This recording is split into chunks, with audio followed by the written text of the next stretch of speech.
তো hello everyone, আজকে যাচ্ছি একটা ব্রাইড সাজাতে।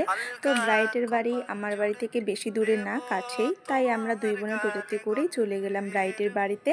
তো আমরা ব্রাইডের বাড়িতে চলেও আসছি।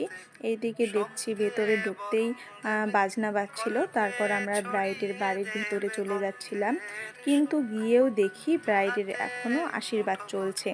আমাদের ব্রাইডকে টাইম দেওয়া ছিল 2:30টা, কিন্তু ও আমাকে ফোন করে বলল যে তোমরা একটু দেরি করে আসো, কারণ আমার এখনও নিয়ম হয়নি, এখনও অনেক দেরি আছে, তো তোমরা 4টের দিকেই আসো।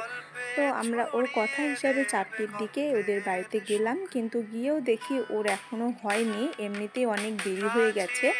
তো তারপর আর কি একজনকে বললাম যে শাড়িটা দিয়ে দাও, আমরা শাড়িটা ঠিক করে রাখি, তাও একটু তাড়াতাড়ি হবে, আর সময়ও নেই। তার জন্য আমরা ওর শাড়িটা ঠিক করে রাখলাম। রাখার পর আমরা দুই বোন বসে আছি অনেকক্ষণ থেকে, আসছে না, অনেক দেরি হয়ে গেছে।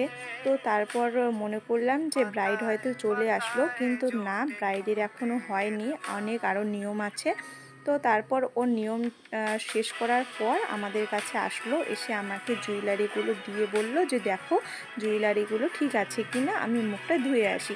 তো বললাম ঠিক আছে, যাও তাড়াতাড়ি আসো, জুয়েলারিগুলো আমি দেখছি।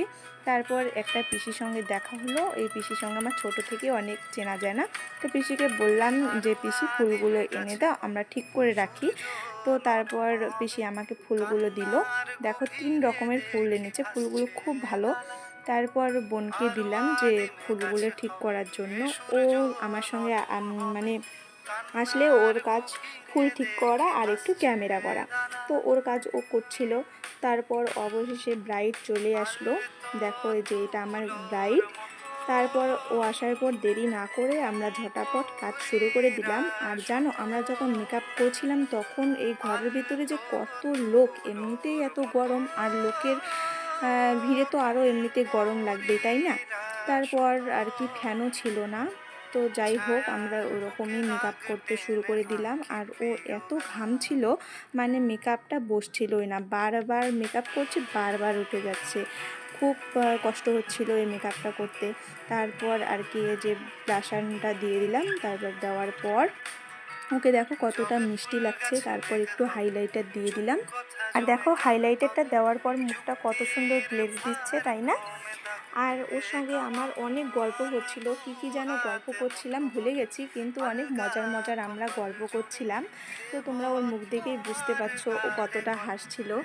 কিন্তু আমার মনে নেই কী গল্প করছিলাম। তারপর ওকে লিপস্টিকটা পরিয়ে দিলাম। দেখো লিপস্টিকটা পরার পর ওর মুখটা আবার